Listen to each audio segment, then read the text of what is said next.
Hi friends, ఈరోజు మనం slope ఎలా కనుక్కోవాలనే టాపిక్ గురించి చిన్న క్వశ్చన్ని ప్రాక్టీస్ చేద్దాం. First find out slope of the line passing through the points 3, -2 and -1, 4. ముందుగా గివెన్ డేటా ఏంటో రాసుకుందాం. గివెన్ డేటా ఇచ్చారు, దాన్ని ఏ అనుకుందాం.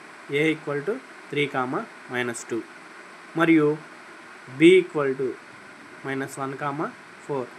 ఈ 2 పాయింట్స్ని ఏని మనం x1, y1 అనుకుందాం, బీని x2, y2 అనుకుందాం. మనకు 2 పాయింట్స్ ఇచ్చినప్పుడు స్లోప్ కనుక్కోవాలంటే చిన్న ఫార్ములా స్లోప్, దాన్ని ఎంతో డినోట్ చేస్తాం మనం స్లోప్ని y2 - y1 by x2 - x1. ఇప్పుడు మన దగ్గర ఉన్న 4 పాయింట్స్ వాల్యూస్ దీనిలో సబ్స్టిట్యూట్ చేస్తే మనకు స్లోప్ వాల్యూ వచ్చేసిద్ది. కనుక దీన్ని ఒక బాక్స్ తీసుకుని ఈక్వేషన్ 1 అని పెట్టుకుంటే,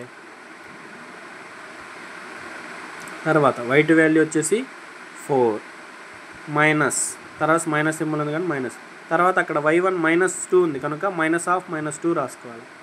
తర్వాత x2 -1 -x1 -3.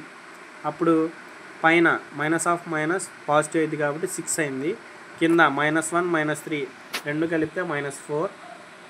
2 టేబుల్తో క్యాన్సిలేషన్ చేసిన తర్వాత 2 3 టైమ్స్, కింద 2 2 టైమ్స్, కనుక ఈ మైనస్ వాల్యూ టాప్కి షిఫ్ట్ అయింది. అప్పుడు slope of the line is -3, 2.